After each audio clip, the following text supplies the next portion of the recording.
दिन एक संत वहां उस नगर में आया और उसने कहा भाई मैंने यहां रात्रि बितानी है और मुझे कोई भक्त का घर बता दो जिससे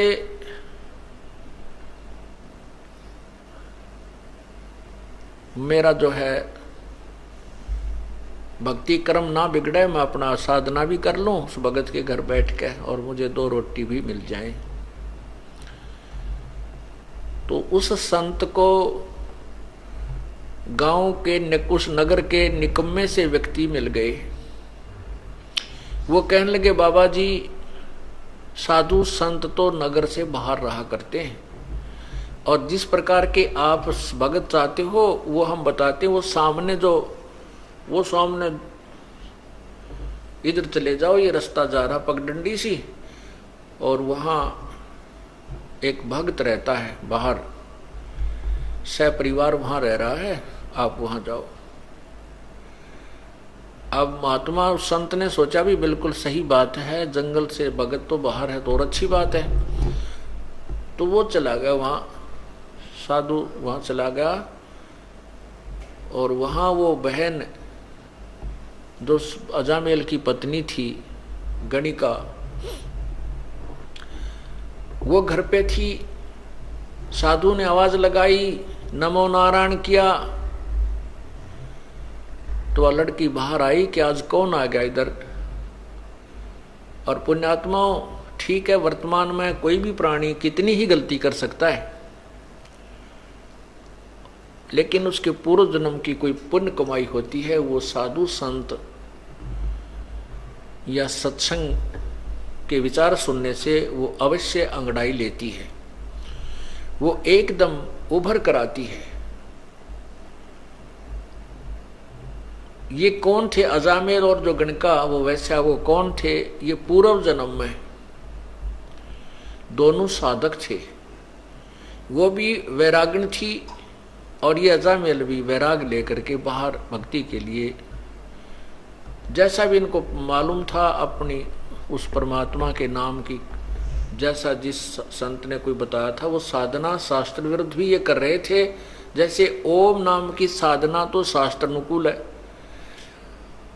और अन्य जो साधना ये करते थे वो शास्त्र विरुद्ध है, जैसे तप वगैरह। लेकिन दोनों की, जैसे किसी ने भांग बीज दी वो भी फल लगेगा और कणक बीज लिया उसका भी फल लगेगा। दोनों इकट्ठी बोली तो भी भांग का पौधे के अलग बीज फल लगेंगे और कणक गेहूं के अलग लगेंगे। तो ऐसे साधना ये करते हैं, उनका दोनों का सबका फल उनको मिलता रहता है।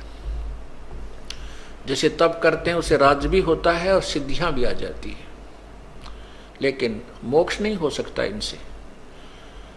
तो इस प्रकार वो पिछले जन्म में साधना किया करते थे, साधक थे।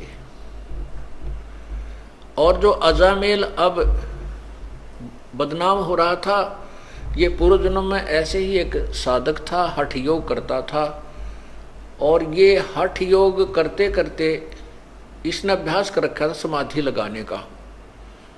समाधि क्या होती है आपको पहले भी कई बार बताया है कि इस शरीर के अंदर, हमारा शरीर जो है ये एक टेलीविजन समझो, और इसमें चैनल बने हुए हैं, जैसे मूल कमल, स्वाद चक्र, नाभि कमल, हृदय कमल, कंठ कमल, त्रिकुटी कमल, सहस्रार कमल। और इसमें जिसका भी जो चैनल ऑन हो गया पूर्व जन्म की कमाई से, और जैसे हठ योग से समाधिस्थ होने की चेष्टा जो करते हैं, वो न जाने कौन से कमल में कौन सा टेलीविजन का चैनल ऑन हो जाता है उनका, फिर उसको बार बार देखने का इंटरेस्ट बन जाता है। उसमें ऊपर के इस ब्रह्मांड में जैसे ये कहीं ग्रह चल रहे हैं, इनकी बड़ी अच्छी स्पीड नजर आती है, ऊपर की तरफ और बड़े बड़े पहाड़ हैं, स्वर्ग हैं, पता नहीं क्या क्या वहाँ उछल कूद होती है, नाच गाने ऊपर चल रहे हैं, तो वो सब दिखने लग जाते हैं। तो ये मन वही टिकता है जहाँ इसको वर्तमान से अधिक कोई अट्रैक्टिव वस्तु नजर आती है, आकर्षक वस्तु नजर आती है। जैसे इस मन की वृत्ति है कि जैसे अंधेरे में 25 वाट का बल्ब जग गया तो सभी वो पतंग जीव जंतु उसके पास पहुंच जाते हैं, और 100 वाट का जग जाता है तो उसकी तरफ भाग लेते हैं, उस 25 वाले पर कोई नहीं रहता। ऐसे ही जो हम यहाँ देख रहे हैं इस पृथ्वी के ऊपर, जो भी हम मन की आकर्षण वस्तु देखते, इससे बहुत ज्यादा अधिक ऊपर के लोकों में है। जैसे आपने मार्कंडे ऋषि और उस इंद्र की पटरानी की वार्ता सुनी, तो यहाँ जो इंद्र लोक की सबसे खूबसूरत औरत आकर के मार्कंडे ऋषि के सामने डांस कर रही थी, लेकिन मार्कंडे ऋषि की समाधि ब्रह्मलोक के उस बड़े होटल की नाच गाने देख रहा था वहां बैठा। वो कहता है कि जहां मेरी समाधि गई हुई है वहां तेरे जैसी तो उन औरतों की, वहां ऊपर नाचने गाने वालों की दासियां हैं, तो तुझे मैं क्या चाहूं। तो ऐसे ही ये मन वही टिकता है इन समाधि लगाने वालों की, ये ऊपर के और ज्यादा अधिक बकवादें देखता है, और उधर इसका बैठे रहने से परमात्मा के आड़ में वो बैठते हैं, उससे सिद्धियां आ जाती हैं, तप बन जाता है, उसका भी फल मिलता है। तो ये अजामेल जो है ये पूर्व जन्म में ऐसे ही समाधि लगाने का अभ्यास था। कभी तो हठ योग करके समाधि लगने का इसने अभ्यास किया, जिससे वो परिपक्व अभ्यास हो गया, और एक दिन सोते सोते इसका वो अब समाधि लग गई। समाधि लग जाती है तो मन बहुत दूर पहुंच जाता है, वहां की बकवादें देखता रहता है और शरीर को कोई आभास नहीं होता। उस समय बहुत ज्यादा सर्दी थी, सर्दी का मौसम था, और ये अजामेल समाधि हुआ अचेत पड़ा था। और उधर से जो गणका वैसा बनी हुई है वो लड़की भी वैरागण थी, साध्वी थी। उसमें कहते अभी आपने सुना था कि दर्दबंद दरवेश है बेदर्द कसाई, जिसके हृदय में दया नहीं वो तो कसाई है, जिसके हृदय में दर्द है दुख है, दूसरे को दुख को अपना दुख समझता है, वो दरवेश है, वो संत है, साधु है, भक्त है। तो उस लड़की के मन में, उस साध्वी के मन में ये विचार आया, दूसरे लोग कहने लगे कि इसने 1 हफ्ता हो गया, 3 दिन हो गए हैं, ये उठा नहीं है, इसकी समाधि लगी है।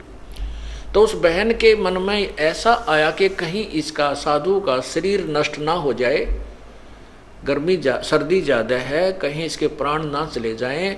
और कोई कपड़ा था नहीं, इस भक्त ने, उस साधक ने अजामेल जो पूर्व जन्म में केवल एक कोपीन, एक लंगोट पर्दे पर बांध रखा था, बाकी नी वस्त्र था, कोई कपड़ा नहीं रखता था। उधर से वो साध्वी थी, उसके पास भी एक्स्ट्रा कोई कपड़ा नहीं था। तो उसने सोचा इस साधु का जीवन बचाना अति आवश्यक है, तो उस लड़की ने उस साधु के ऊपर लेट गई। वह उसके जीवन रक्षा करने के लिए, अपने शरीर का ताप देने के लिए वो बहन उस भगत के, समाधि लगाए हुए भगत के यानी उस अजामेल के शरीर के ऊपर लेट गई।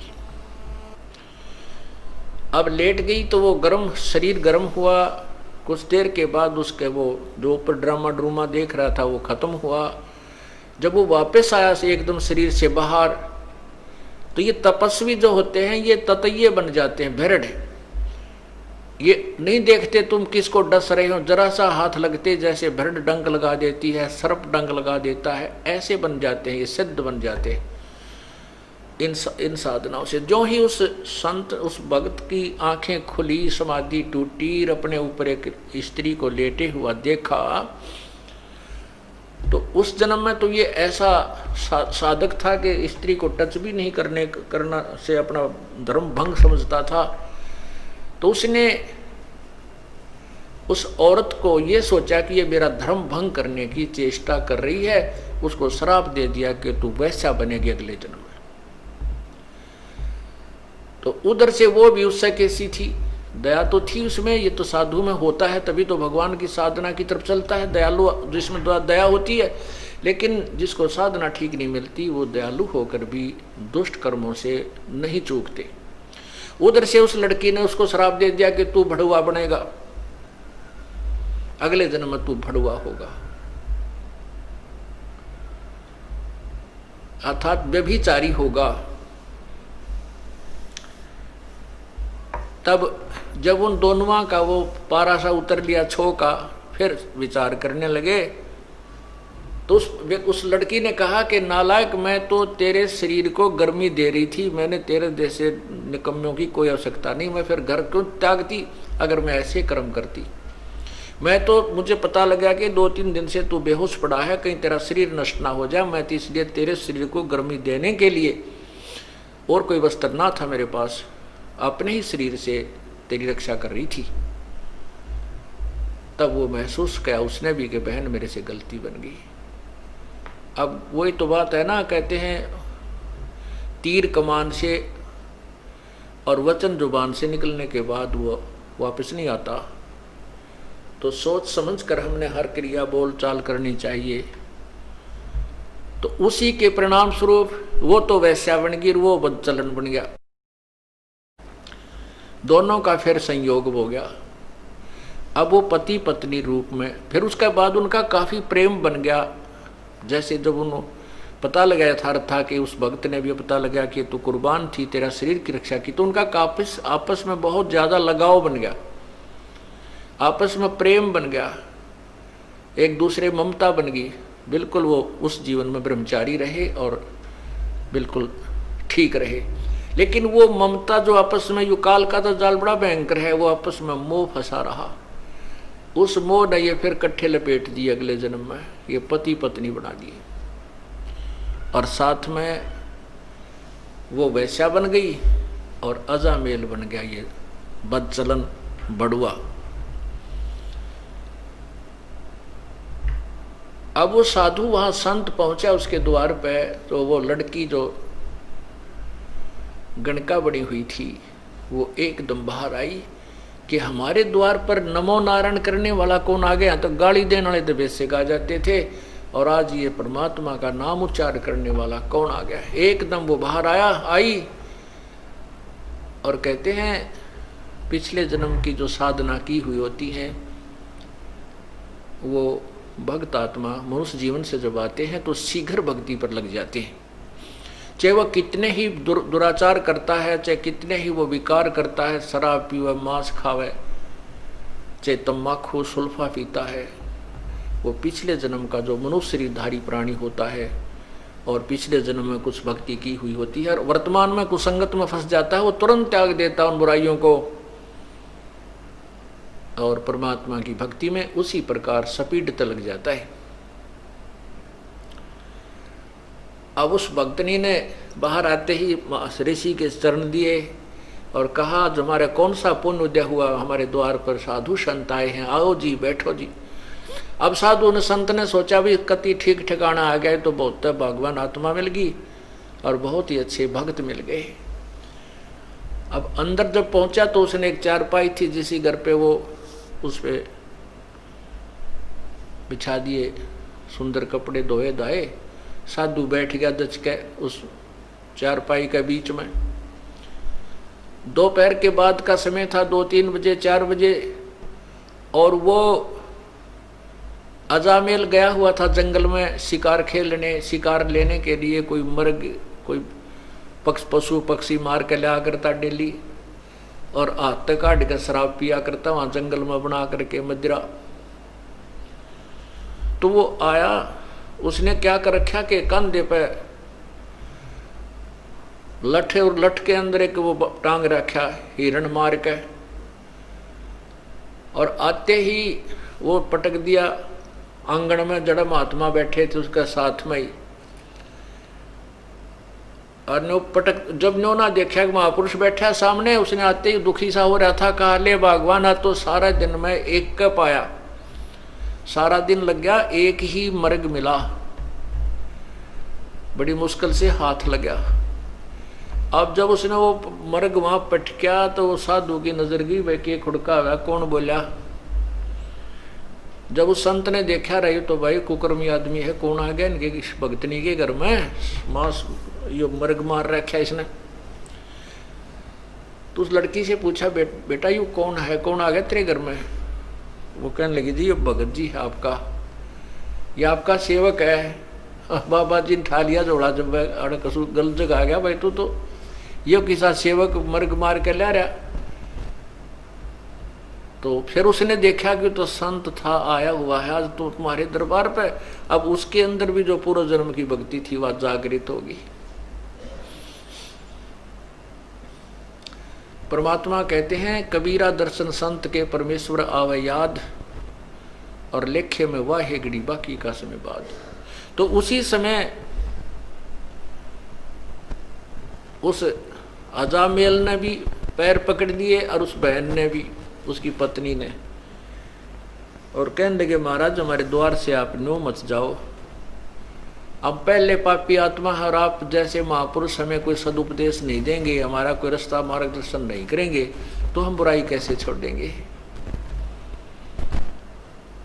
वो बोला मैंने छोड़ दो जल्दी, बस मेरे साथ तो मजाक कर दिया किसी ने, मैं गलत आ गया यहाँ पे। तो उन दोनों ने बहुत याचना की कि नहीं साधु, नहीं महाराज आपने ऐसे नहीं जाना चाहिए, हम बुरे हैं भले हैं आप ही के तो हैं, आप हमें कुछ शिक्षा दीजिए ताकि हमारी बुराई छूट सके। काफी आग्रह करने से संत ने दया आगी कि भाई चल इतना कुछ कह रहे हैं, गलती हो जाया करती है, और ये कहें भाई हम सुधरने की चेष्टा करेंगे तो ठीक है। कहने लगे भाई इस बीमारी ने बाहर घेर का, अभी आज से प्रण करो, कसम खाओ, प्रतिज्ञा करो कि ये बुराई तुम नहीं करोगे। अब कहते हैं